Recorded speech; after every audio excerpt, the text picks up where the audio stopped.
지난 시간에 우리는 성도로서 무엇을 따라야 할 것인가를 함께 살펴보았습니다. 성도는 합리성과 현실성과 효율성에 묶이지 말고 그것을 뛰어넘어서 하나님 뜻이 무엇인가를 묻고 하나님 뜻을 따라야 한다라고 함께 말씀을 통해 보았습니다. 하지만 지난 시간에 보았던 아브라함의 모습은 실제로 어떠했습니까? 상속자 문제를 두고서 하나님 뜻을 따르는 것이 아니라 아내 사레의 말을 듣고 결정을 내리고 말았었죠.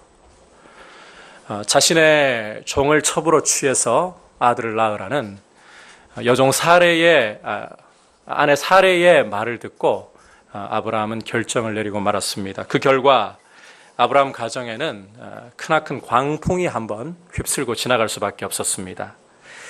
아브라함의 아이를 임신하자 하갈이 여주인 사레를 멸시하는 것이 발단이 되고 또 아브라함과 사레 간의 부부 갈등이 이어지게 되고 그것으로도 모자라서 사레가 이제 여종 하갈을 학대하게 되고 그 결과로 사레가 여주인을 피해서 집을 뛰쳐나가고 마는 이런 그야말로 집안의 풍비박산이 발생하는 문제가 터지고 말았습니다. 아브라함 집안에 이전에 없던 이런 갈등, 파괴라는 관계의 파괴라는 큰 상처가 지금 남게 되었다는 말입니다. 자, 이런 상처를 어떻게 봉합하고 어떻게 해결을 해야 될 것인가? 사실 인생살이에서 관계 문제를 푸는 것처럼 어려운 일이 따로 없습니다. 많은 경우에 그러다 보니까 이 관계 문제를 갖다가 그냥 묻어둔 채 지나가려고 하는 경우가 많아요. 괜히 건드려봤자 아프기만 하고 또 적극적으로 해결을 하려고 해도 누군가는 손해를 봐야 되고 누군가는 피해를 입어야만 되고 자존심 상해야 될 것 같고 그래서 의외로 많은 경우에 문제를 그냥 고이 묻어둔 채로 그냥 이게 더 이상 커지지 않기만을 바라면서 넘어가려고 하는 경우들이 참 많습니다. 자, 그런데 여러분, 이런 문제들이 묻어둔다고만 해서 피한다고만 해서 해결되는 것이 아닙니다. 요즘 우리가 뉴스에서는 잘 볼 수는 없습니다만은 과거에 간혹 땅속에 묻혀 있다가 이 발견된 불발탄 소식 들을 때가 있죠. 불발탄이나 지뢰가 발견되었다. 여러분, 이런 불발탄이라든지 지뢰라는 것은 굉장히 위험 요소를 갖고 있어요. 이게 잘못 건드리기만 하면 언제 그냥 꽝 하고 폭발해 버릴지 예측이 전혀 안 되기 때문입니다. 우리도 이 관계의 문제를 그냥 해결하지 않은 채 바르게 해결하지 않은 채 이것을 그냥 지금은 귀찮고 힘들고 괴로우니까 넘어가 버리자. 이대로 남겨놓기만 한다면 이것도 우리 마음 어딘가에 마치 불발탄처럼 남겨져 있어서 자극을 받으면 이것이 밖으로 드러나게 되고 언제 폭발하고 우리의 삶에 큰 문제를 초래할지 아무도 예측할 수가 없습니다. 따라서 이 관계의 문제라는 것은 그냥 내버려 둘 문제가 아니라 그냥 묻어두고 지나가기만 할 문제가 아니라 반드시 이것을 잘 해결을 해야 되는 거예요. 자, 그렇다면 어떻게 해야 관계의 문제가 발생할 때 비단 관계의 문제뿐만이 아니라 우리 인생 문제가 발생할 때 어떻게 이 문제를 해결해야 이것을 지혜롭고 건강하게 해결할 수 있을 것인가? 자, 첫 번째로 한번 따라합시다. 문제의 참된 해결자인 주님을 기억해야 합니다. 자, 7절 우리 함께 읽어보겠습니다. 시작. 여호와의 사자가 광야의 샘물 곁 곧 술길 샘 곁에서 그를 만나. 자, 함께 보신 말씀에서 여호와의 사자가 그를 만났다고 말씀하고 있습니다. 여기에서 그라는 것은 여주인 사레의 학대를 피해서 도망하고 있는 하갈을 가리키고 있습니다. 하갈이 여주인을 피해서 정신없이 도망하고 있는 중에 여호와의 사자가 이 하갈을 만나고 있는 상황이라는 거예요. 우리가 16장을 주의 깊게 읽어보시면 오늘 우리가 보고 있는 이 문제에 연루된 당사자들 중에서 이 문제를 제대로 좀 해결해 보려고 나서서 수습하고 있는 사람이 아무도 보이질 않아요. 아브라함도 사레도 하갈도 누구 할 것 없이 전부 자기 중심적이고 자기 권리와 이익을 챙기기에 바쁠 뿐 문제를 아무도 수습하려고 하는 이가 없습니다. 자, 이런 상황에서 여호와의 사자가 문제를 피해서 도망치고 있는 하갈에게 나타나서 하갈을 만나고 있는 거예요.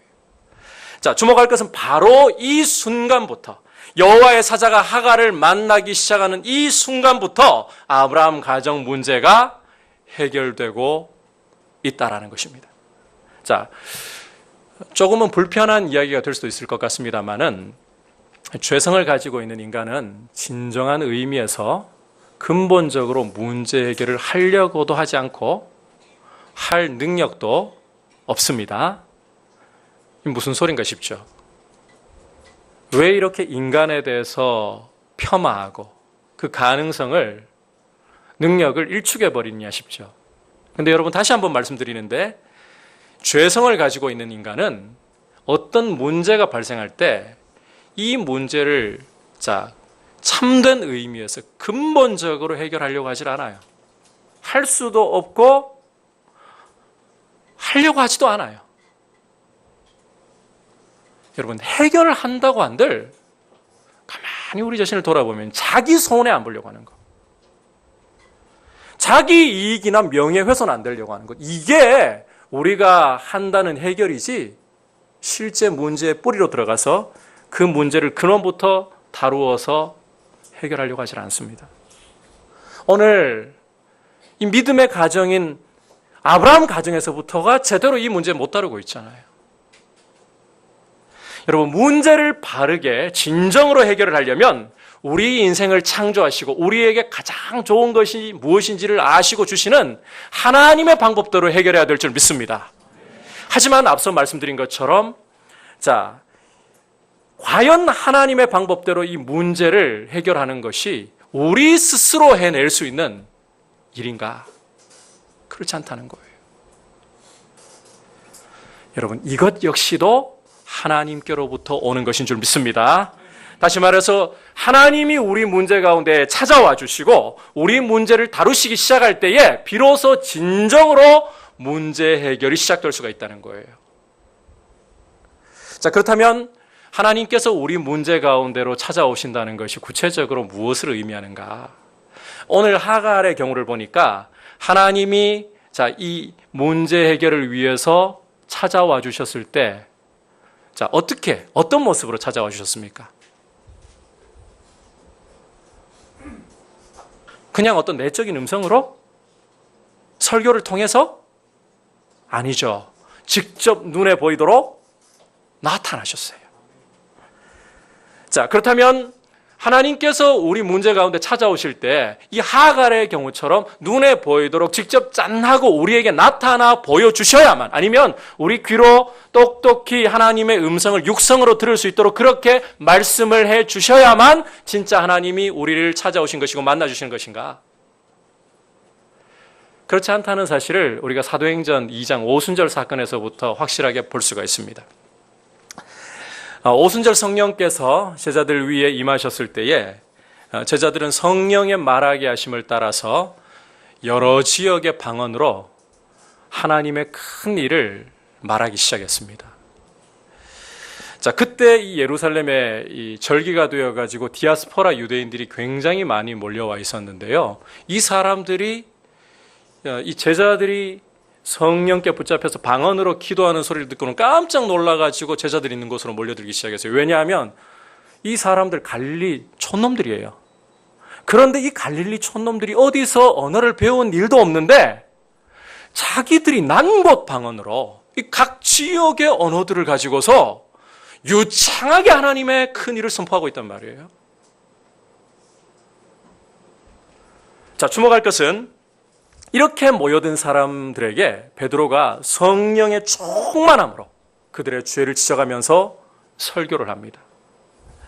자, 그러자 베드로의 설교를 듣고 있던 이 사람들이 어떤 반응을 보이느냐? 그들의 마음이 찔려가지고는 형제들아 우리가 어떻게 할꼬? 울부짖으면서 이 죄 문제를 해결하고자 몸부림치기 시작하는 거예요. 여러분, 이것을 다른 말로 다시 해석을 한다면 하나님이 그들의 죄 문제 가운데 찾아오셔서 이들의 삶을 지금 다루기 시작하고 있다는 거예요. 하나님이 지금 그들의 문제 가운데 찾아오셔서 이들을 만나주시기 시작하고 있다는 거예요. 자, 주목할 것은 하나님이 이들의 문제를 다루시고 이들에게 찾아오셨을 때에, 자, 이들 눈에 보이도록 직접 나타나신 것 아닙니다.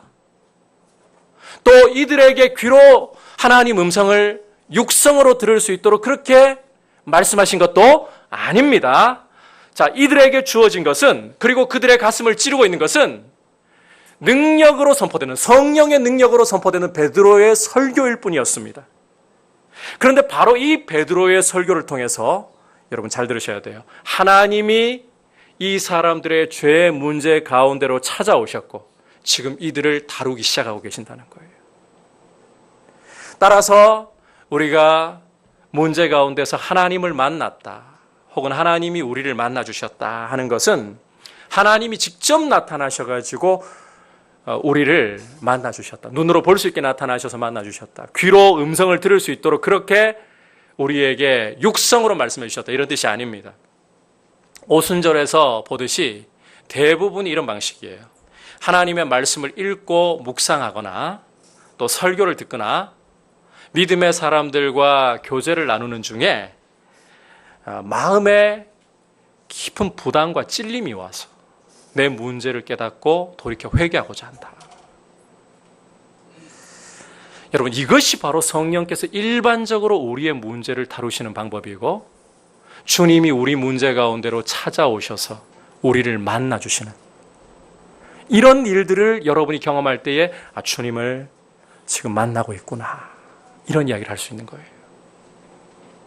자, 요는 우리 인생 문제의 해결이, 한번 따라 합시다. 하나님께로부터 옵니다. 우리 인생 문제의 해결은 우리 스스로 낼 수 있는 거 아닙니다. 여러분, 이거 철저하게 기억하셔야 돼요. 우리가 해결하려고 해봤자 우리는 우리에게 손해가 안 가는 거. 정말 문제 해결을 하려고 하는 게 아니라 문제의 뿌리부터 파고 들어가지고 그 문제를 근원적으로 해결하려고 하는 게 아니라 하나님 방법으로 해결하려고 하는 게 아니라 어떻게 하면 내가 손해 안 볼까? 어떻게 하면 나한테 해가 되지 않을까? 이거지. 절대로 우리 스스로는 근원적으로 문제 해결 안 합니다. 그래서 우리 인생 문제의 해결은 얽힌 이런 실타래가 풀어지도록 근본적으로 해결하는 것은 바로 하나님께로부터 이 문제 해결이 올 때입니다. 하나님이 우리 문제 가운데 찾아오셔서 우리의 마음을 다스려 주시고 우리 마음을 다루실 때 이때부터 문제의 해결이 일어나게 되고 얽혀있던 실타래가 풀어지는 일이 일어나게 되는 줄 믿습니다. 따라서 여러분의 문제 가운데 주님 찾아오셔서 여러분의 문제를 다루려고 하실 때에 여러분의 마음에 부담을 주시고 찔림을 주시고 여러분 자신을 돌아보게 하시고 이 문제를 주님 방법대로 해결하고 싶습니다, 이런 마음을 주실 때에 중요한 것은 여러분이 그 손을 붙잡으셔야 된다는 거예요. 거절하지 마십시오. 내가 원하는 방법대로 내 이익대로 내가 손해 안 보려고 하는 게 아니라 정말 하나님이 풀어주시는 방법대로 문제를 해결하고 싶습니다. 주님의 손을 그렇게 잡을 수 있기를 축복합니다. 이게 엉킨 실타래를 푸는 첫 번째 방법입니다. 이제 두 번째로 한번 따라합시다. 자기를 부인해야 합니다. 자, 문제가 터질 때에 이것을 해결하려면 반드시 자기 부인이라는 과정이 반드시 따라와야 됩니다. 자, 그런데 이 자기 부인이라는 것도 두 가지 과정이 꼭 필요해요. 첫 번째는 한번 따라합시다. 자기 직면. 자기 직면이라는 과정이 필수적으로 따라와야 돼요. 자, 우리 8절 전반부 함께 읽어보도록 할까요? 시작. 이르되 사레의 여종 하가라, 내가 어디서 왔으며 어디로 가느냐. 자, 거기까지만 볼게요. 네. 여호와의 사자가 지금 하갈을 만나가지고 말씀하는 내용인데 먼저 하갈의 이름을 불러주고 있죠. 자, 그런데 여기서 하갈을 부를 때에 그냥 하가라 하는 게 아니라 어떻게? 사레의 여종 하가라라고 부르고 있는 점을 주목을 하셔야 돼요. 지금 하갈로서는 도망을 하다가 자기 앞에 나타나 있는 이 낯선 남자가 여호와의 사자라고 생각하고 알았을까요? 처음부터? 아니에요. 전혀 몰랐을 거예요. 그런데 이 낯선이가 자기의 이름을 알고 있고 불러주고 있고 게다가 자기가 사레의 여종이라는 사실까지도 분명하게 알고 있어요. 이것은 하갈에게 굉장히 충격적인 일이었을 거예요. 따라서 직감적으로 내가 만나고 있는 이분은 보통 분이 아니구나. 이 직감적으로 알고 있는 거예요. 자, 그러면 여호와의 사자가 하갈에게 사레의 여종 하갈아 이렇게 부른 게 단순히 이 하갈이라는 여인에게 충격을 주고 자기가 여호와의 사자라는 보통 사람이 아닌 여호와의 사자라는 것을 알려주는 게 과연 목적인가? 그렇지 않습니다. 그보다 훨씬 중요한 목적이 있어요. 자, 여호와의 사자는 사레의 여종 하갈아 이 호칭을 통해서 잘 들으셔야 돼요. 하갈로 하여금 자기가 누구인가를 생각하게 만들려고 하고 있다는 겁니다. 자기가 누구인가. 여러분, 오늘 이 말씀에서 하갈이 도망하고 있는 배경에 어떤 일이 있었습니까? 아브라함의 아이를 하갈이 임신하고 난 후에 무슨 일이 있었습니까? 하갈이 자기 여주인 사레를 멸시하는 일이 있었잖아요. 종이 여주인을 멸시한다. 이게 무슨 뜻입니까? 종의 마음이 교만해져가지고는 자기가 누구인가, 자기의 위치가 무엇인가, 이걸 완전히 망각해버렸다는 거예요. 그 결과 여주인의 학대가 따라온 것이고 하갈은 지금 그걸 피해 도망가는 중입니다. 따라서 여호와의 사자는 이 문제를 그냥 피상적으로 다루지 않습니다. 문제의 바닥으로, 뿌리로 들어가가지고 지금 이 문제는 교만과 망각의 문제예요. 그래서 하갈로 하여금 자기가 누구인가 깨닫게 도와주고 있는 거예요. 하갈로 하여금 자기가 사레의 여종이라는 사실을 자각할 수 있도록, 또 자기가 누구인지 직면할 수 있도록 사레의 여종 하갈아 이렇게 불러주고 있는 것입니다. 자, 이어지는 질문 역시도 마찬가지입니다. 하갈에게 내가 어디서 왔으며 어디로 가느냐 이렇게 묻고 있는데, 여러분, 과연 여호와의 사자가 지금 하갈이 어디서부터 왔고 어디로 가고 있는지 이거 몰라가지고 묻는 질문하고 있는 걸까요? 진짜 몰라서? 아니죠. 왜? 이미 사레의 여종이라는 사실도 다 알고 있잖아요. 그렇다면 어디서부터 와서 어디로 가고 있는지 몰라서 묻는 질문이 아니라는 겁니다. 자, 그런데 여러분, 이 질문을 가만히 보니까 이 질문이 어디선가 본 듯한 그런 인상을 주지 않나요? 우리가 창세기 3장으로 돌아가서 보면 아담이 죄를 짓고 난 후에 하나님을 피해가지고 동산 수풀에 숨어버렸죠. 그때 하나님께서 이 아담에게 뭐라고 말씀하셨습니까? 아담아, 내가 어디 있느냐? 몰라서? 아니죠. 자, 창세기 4장으로 가보면요, 가인이 동생 아벨을 시기와 질투로 쳐 죽여버리는 일이 발생하죠. 가인이 아벨을 죽이고 난 후에 또 하나님께서 이 가인에게 찾아오셔가지고 질문하시는 게, 내 아우 아벨이 어디 있느냐? 과연 이게 몰라가지고 묻는 질문인가요? 아니에요.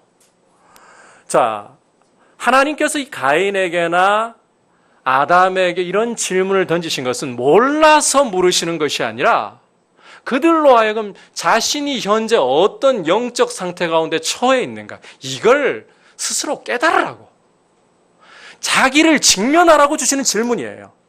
따라서 지금 하갈에게 여호와의 사자가 던지고 있는 질문 역시 어디서부터 왔고 어디로 가는지 이게 진짜 몰라서 묻는 게 아니라 하갈로 하여금 자기가 지금 어떤 위치에 있는가, 어떤 영적 상태에 있는가, 이것을 직면하라는 것입니다. 하갈에 대한 호칭도 그렇고 지금 이 질문도 그렇고 하갈로 하여금 자기의 현재 영적 상태를 직면하라는 거예요. 자, 그렇다면 이제 이 여호와의 사자의 질문에 하갈이 어떻게 대답하는가, 이게 굉장히 중요한 문제입니다. 자, 어떻게 답을 할 것인가? 우리 8절 후반부 그가부터 같이 함께 읽으면서 답을 확인해 보겠습니다. 시작. 그가 이르되 나는 내 여주인 사레를 피하여 도망하나이다. 자, 보니까 하갈이 여호와의 사자가 질문지를 내밀었을 때 거기에 어떤 답을 적고 있습니까? 모범 답안을. 정답을 적고 있죠. 잘 적었어요. 지금 하갈은 자기가 종이라는 사실, 또 사레가 자기의 여주인이라는 사실을 정확히 인지를 하고 있습니다. 아울러서 자기가 있어야 할 자리에 있는 게 아니라 지금 자신이 그 자리를 떠나가지고 도망하는 중이라는 것도 아주 분명하게 인식을 하고 있습니다. 지금 하갈이 여호와의 말씀을 통해서 자기가 누구인가, 자기의 현재 상태가 어떠한가 정확하게 직면하고 있다는 거예요. 간혹 자기 직면이 안 되는 경우들을 볼 때가 있는데, 자기 직면이 안 되는 경우에 나타나는 특징이 주로 뭔가 위선과 영적인 허세입니다. 주로 이런 경우를 많이 보게 돼요. 나는 영적으로 아무 문제 없고 나는 지금 신앙생활 잘하고 있어. 그런데 이런 사람들 실제 생활을 들여다보면 말씀이나 기도나 성도의 교제는 고사하고 정말 기본 중에 기본인 주일 예배 한번 드리는 것조차도 온전하게 제대로 드리지 않고 있어요. 그리고 어떤 문제가 터져버릴 때는 항상 보면 내 탓이 아니라 누구 탓인가? 네 탓이에요. 당신이 신앙생활을 똑바로 잘하든지 당신이 뭔가 잘하든지 자기는 문제가 없어요. 정반대의 경우도 있습니다. 정반대의 경우는 어떻게 나타나는가 하면요, 문제만 터졌다 하면 전부 다 자기 학대, 내가 그렇지 뭐. 문제 해결을 생각하는 게 아니고요, 내가 늘 그렇지 뭐. 자기 학대로 그렇게 흘러가고 자존감이 다 무너져 있어요. 여러분, 자기 직면이 안 되는 참 곤란한 모습입니다. 자기 직면이라는 것은, 이 부분 굉장히 중요해요. 자기 직면이라는 것은 자기의 있는 모습 그대로, 특히 하나님의 시선으로 자기를 보는 것입니다. 자, 자기 직면이 뭐라고요? 하나님 시선으로 나를 보는 거예요. 자기 있는 모습 그대로를. 다시 말해서 진리 가운데서, 하나님의 말씀의 빛 가운데서 나를 보는 것이라는 말이에요. 내가 누구이고 어떤 사람이고 현재 어떤 영적인 상태에 있는지 주님의 말씀을 듣고서 그 말씀의 판단을 따라서 나를 보는 것이에요. 내가 이런 사람이야, 자기 직면이 아닙니다. 하나님의 말씀이 나를 보여주는 대로 나를 받아들이는 것, 그게 자기 직면입니다. 지금 하갈은 여호와의 사자의 말씀을 듣고서 자기가 누구인가, 자기의 현재 영적 상태가 어떠한가, 이것을 받아들이고 있어요. 이게 바로 자기 직면이 일어나고 있다는 거예요. 이처럼 하나님의 말씀을 따라서 주님의 시선을 가지고 나를 바라보는 것, 이게 진짜 자기 직면입니다. 여러분, 자기 부인이 일어나려면 이처럼 자기 직면이 반드시 이루어져야 한다는 거예요. 아울러서 이 자기 부인에는 한 가지 과정이 더 필요합니다. 그게 뭐냐? 한번 따라합시다. 말씀에 순종하는 것입니다. 이 자기를 직면한 것을 행동으로, 실천으로 옮기는 것을 말하는 거예요. 자, 우리 9절 함께 읽어보겠습니다. 시작. 여호와의 사자가 그에게 이르되 내 여주인에게로 돌아가서 그 수하에 복종하라. 자, 이제 하갈의 답변을 듣고서 여호와의 사자가 하갈에게 무엇을 지시하고 있습니까? 여주인에게로 돌아가라. 그리고는 그 수하에 복종하라. 내가 사레의 여종이라는 그 사실을 깨달았다면, 그리고 너의 있어야 할 자리가 사레에게 복종해야 할 자리라는 것을 알았다면, 그것을 알고만 있을 것이 아니라 실천으로 옮기라는 거예요. 행동으로 옮기라. 여러분, 솔직히 하갈에게 이 명령은 굉장히 잔인하게 들릴 수 있는 명령입니다.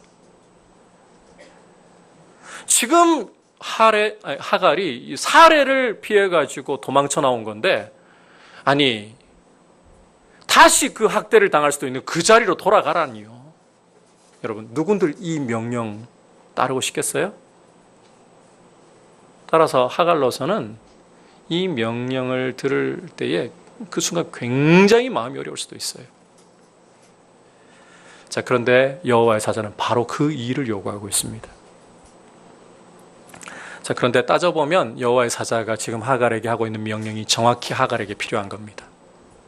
하갈이 누구라고요? 좋던 싫던 사례의 여종이에요.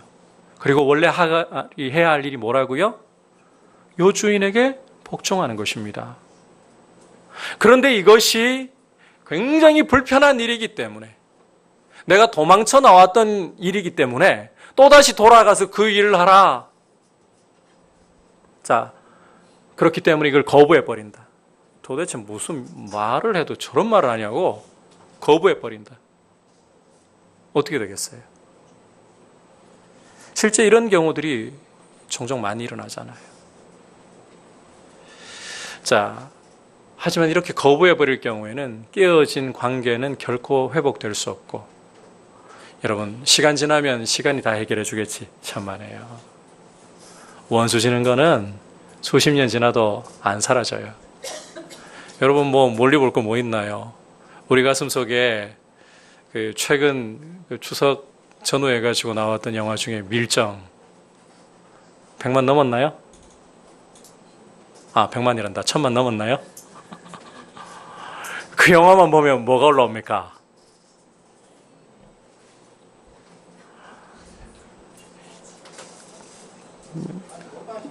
예. 그게 문제예요. 애국심이 올라오고 용서해야지 했는데 일본이 그렇게 미워져요.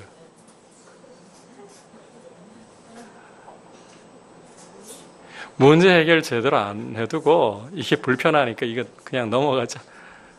여러분, 해결 안 되어 있고 또 올라와요, 자꾸. 언제 폭발할지 모르는 그런 불발탄처럼 숨어 있는 것 뿐이에요. 따라서 문제를 해결하고 엉킨 거 풀려면 자기 직면으로 끝나면 안 된다는 겁니다. 아는 걸로 끝나면 안 된다는 겁니다. 이 제대로 된 자기 직면 역시도 하나님 은혜의 빛 가운데에서, 말씀의 빛 가운데 나를 보는 거기 때문에 그 자체로 소중하고 귀한 건 맞습니다. 하지만 제대로 된 자기 부인은 여기서 한 걸음 더 나아갑니다. 그 자기 직면을 하나님의 말씀 따라 나를 본 것을 행동으로 옮겨야 된다는 거예요. 행동으로. 이게 진짜 자기 부인으로 나아가는 모습이라는 거예요. 여러분, 자기 부인이 우리 가운데 이루어질 수 있기를 축복합니다. 자, 그런데 이렇게 자기 부인을 제대로 이루려고 한다면 반드시 또 하나 따라와야 할 것이 있는데, 우리 이 고집스러운 자아가 좀처럼 문제 해결을 위해 가지고 자아를 꺾으려고 안 합니다. 그래서 이 자아를 꺾기 위해서 반드시 기도의 씨름이라는 것이 따라와야만 돼요. 예수님께서 겟세마네에서 이 본을 보여주셨습니다. 여러분, 하나님 아버지의 뜻이 우리를 대신해 가지고 주님이 십자가의 잔을, 아버지의 그 진노의 잔을 한 방울도 남기지 않고 다 대신 받아 마시는 것이었습니다. 십자가에 달려 죽으셔야 된다는 말이에요. 근데 주님께서도 이 십자가라는 잔을 목전에 두셨을 때에 내 마음이 고민해서 죽게 되었다, 심히 두려워하셨다고 성경 기자들이 보여주고 있어요. 단지 십자가에 달려서 육체의 지극한 이 고생을 당해야 되기 때문에 아니에요. 주님은 그것 때문에 십자가를 두려워하셨다고 한다면 주님은 순교자들보다 못한 분이 되는 거예요. 단 한 번도 떨어져 본 적이 없으시던 그 아버지와의 이 단절 때문에, 하나님의 진노를 우리 대신 받으신다는 것은 우리 대신 아버지와의 단절을 경험하셔야 된다는 거예요. 이 단절의 고통이 너무나도 크기 때문에 주님마저도 처음에는 이 십자가의 잔을 받는 것이 두려웠고 거부하고 싶었습니다. 하지만 주님은 아버지의 뜻을 불평하지 않고 그 뜻을 이루기 위해, 우리를 죄에서 건져내시기 위해서 그 십자가의 잔을 받아들이시려고 자기를 꺾고 부인해 버리셨습니다. 어떻게? 겟세마네에서 철저하게 기도하심으로써. 여러분, 팔레스타인 밤기운은 굉장히 차갑습니다. 그런데 그 차가운 밤기운 속에서 기도를 하시는데 어느 정도로까지 철저하게 기도하셨는가 하면요, 자기를 걷기 위해서 이 땀방울이 떨어지는데 피가 뚝뚝 떨어지는 것처럼 떨어졌어요. 얼마나 간절히 기도하셨습니다. 여러분, 우리 자아라는 게 이게 정말 안 꺾이려고 해요. 제일 큰 문제가 이 자아의 문제예요. 우리 자신을 그래서 직면하고 그 직면을 순종으로 옮겨내려면 여러분, 이 자아를 부인하는 기도의 씨름이 반드시 필요하다는 것입니다. 따라서 여러분, 주님 앞에서 인생의 문제를 해결하고 싶습니까? 주님의 말씀을 따라 나를 보십시오. 그리고 그것을 주님 말씀 따라 실천으로 옮겨낼 수 있도록 기도로 나를 꺾으십시오. 그럴 때 그 다음부터 하나님이 해결하실 줄 믿습니다.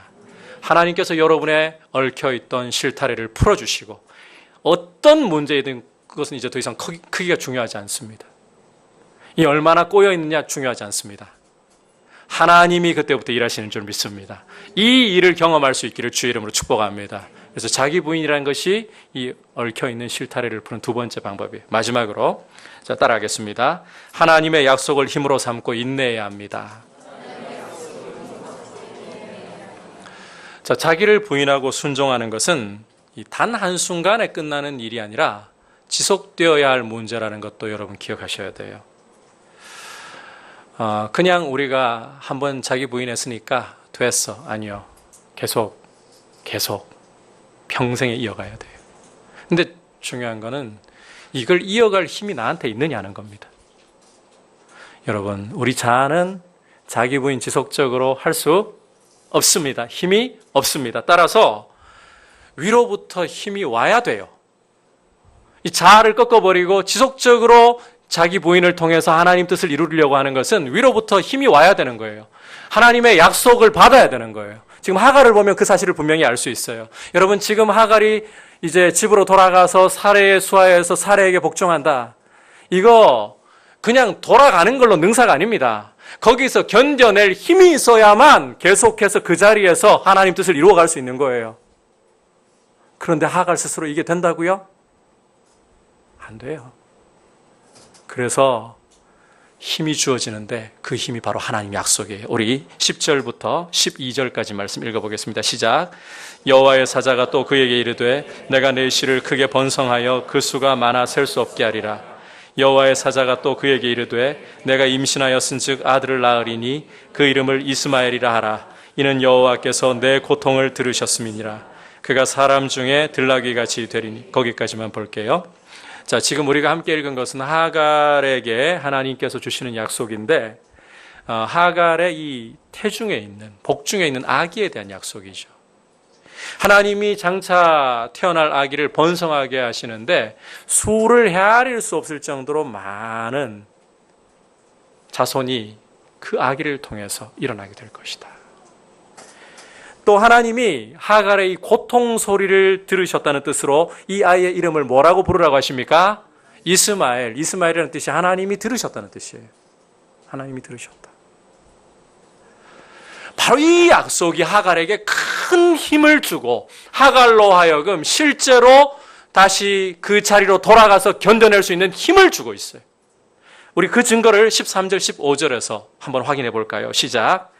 하갈이 자기에게 이르신 여호와의 이름을 나를 살피시는 하나님이라 하였으니. 건너가서 15절. 하갈이 아브라함의 아들을 낳음에 아브라함이 하갈이 낳은 그 아들을 이름하여 이스마엘이라 하였더라. 자, 지금 보시면 하갈이 여호와의 사자를 만나고 나를 살피시는 하나님 이렇게 고백을 하고 있죠. 약속을 받고서 큰 위로를 받았다는 말입니다. 뿐만 아니라 지금 이 아들 태어나고 번성할 것에 대한 약속을 받고 또 어떻게 하고 있습니까? 실제로 이제는 돌아가가지고 어디까지 갔습니까? 아이를 낳는 순간까지 갔죠. 여러분, 도망하는 순간에서 아이를 낳는 데까지 최소한 몇 개월 정도 걸린다고 생각합니까? 제가 볼 때 한 5주 정도의 입덧으로 너무 시간을 짧게 잡았나? 아무튼 5주 정도, 최소 5주로 봐가지고요. 한 5주 정도 아기집 생기고, 입덧 시작하고, 내가 임신했구나. 그때부터 해가지고, 한 10개월은 걸려야, 여기 이스마엘이 미숙아라든지, 칠삭동이, 팔삭동이라는 증거를 볼 수 없잖아요. 그렇다면, 거의 9개월, 길면 9개월, 짧아도 8개월, 이 정도의 시간이 흘렀다는 말이죠. 그 시간 동안에 사례가 가만 놔뒀겠어요? 오늘 아브라함이나 사례가 자기 부인하는 모습이 있나요, 없나요? 없어요. 그렇다면 하갈이 제 발로 곧게 걸어 들어왔다. 너그러워가지고 다 용서했겠죠? 그럴 것 같으면 인간이 아니죠. 믿음 생활 잘하는 사람도 지금 앞이 안 보이면, 눈이 가려져 버리면 계속 쥐어박을 수밖에 없어요. 임신한 게 더 미워요. 그런데 그걸 어떻게 견뎌내고 있다는 겁니다. 하갈의 힘이 아니에요. 하나님의 약속이 하갈을 위로하고 하갈을 견딜 수 있도록, 인내할 수 있도록 힘을 주고 있다는 거예요. 여러분, 자기를 부인한다는 것은 그냥 한 번 하고 말 것이 아니라 성도로서 하나님의 뜻을 이루기 위해서 우리의 평생에 지속적으로 해야 할 일입니다. 그처럼 지속적으로 자기를 부인하고 하나님의 뜻을 인내로 붙잡고 한 걸음 한 걸음 나아갈 때에, 잘 들으셔야 돼요. 성도는 하나님의 아들들로서, 화평케 하는 자들로서, 피스메이커들로서 삶의 증거를 보이기 시작하는 거예요. 여러분, 이러한 모습들이 우리 안에 풍성하게 일어나야 할 줄 믿습니다. 이러한 모습들을 사람들이 볼 때에 비로소 교회가 하나님이 다스리시는 교회라는 증거를 내보여줄 수 있는 것이고, 교회가 복음의 능력을 가지고 세상 가운데 영향을 끼칠 수 있게 되는 거예요. 자기 부인 없이, 지속적으로 하나님의 아들들의 증거가 없이, 내 욕심 부리고 싶은 거 다 부리고, 내 이익 챙기고 싶은 거 다 챙기면서, 그러면서 예수 믿으라. 예수님이 안 보여요. 그러면 뭐가 보입니까? 내 욕심, 내 이기적인 냄새, 이거 가지고 어떻게 전도가 되겠어요? 여러분, 하나님 앞에서 자기를 부인하면서 하나님의 아들들로, 화평케 하는 사람들로 증거가 나타나기를 축복합니다. 그렇게 하려면 붙들어주는 힘이 필요합니다. 하나님의 약속의 말씀이 그 힘이 되고 에너지가 되고 여러분에게 능력이 되는 줄 믿습니다. 우리 시편 119편 50절 92절 말씀 이어서 같이 한번 보도록 할게요. 시작. 이 말씀은 나의 고난 중에 위로라. 주의 법이 나의 즐거움이 되지 아니하였다면 내가 내 고난 중에 멸망하였으리이다. 이 시편 119편은 소위 율법창가라고 불리는 하나님의 말씀의 이 어미와 능력을 찬양하는 노래입니다. 이 시에서 시인이 하는 고백을 보면 주의 말씀이 내 고난 중의 위로입니다. 주의 말씀이 내 즐거움이 되지 않았다면 나는 고난 중에 망하고 결코 승리로 나아가지 못했습니다. 여러분, 하나님의 약속이 우리 삶을 붙들어주고 하나님의 약속이 우리 삶에 힘을 주고 하나님의 약속이 우리로 하여금 하나님의 아들들로서 화평케 하는 자로서 앞으로 나아갈 수 있도록 도와주는 줄 믿습니다. 이 약속을 붙들기 위해 여러분 말씀에 귀를 기울여야 돼요. 오늘 전체적으로 보면 자기 직면도 무엇을 통해 하던가요? 말씀을 통해 하죠.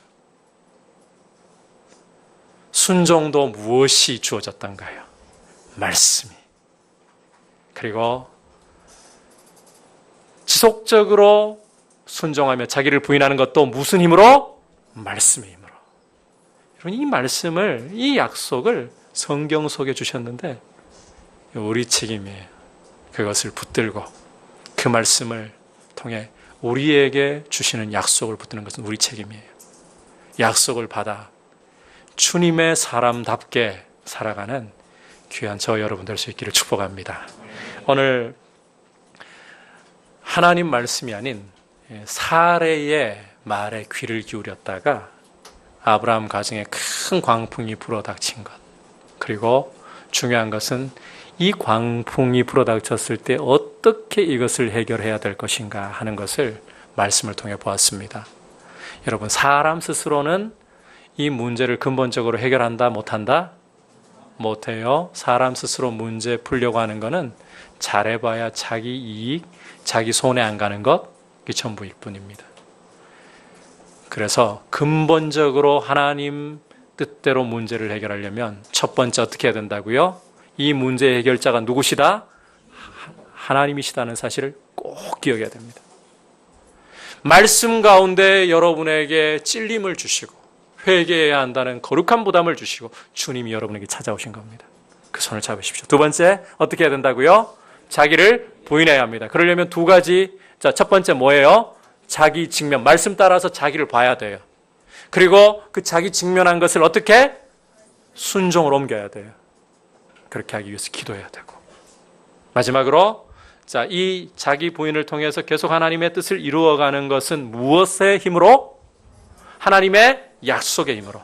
그 사실 꼭 붙들고 주님 앞에서 귀한 믿음의 사람들로, 하나님의 아들들로 증거를 가지고 살아가시길 축복합니다. 같이 이 시간 기도합시다.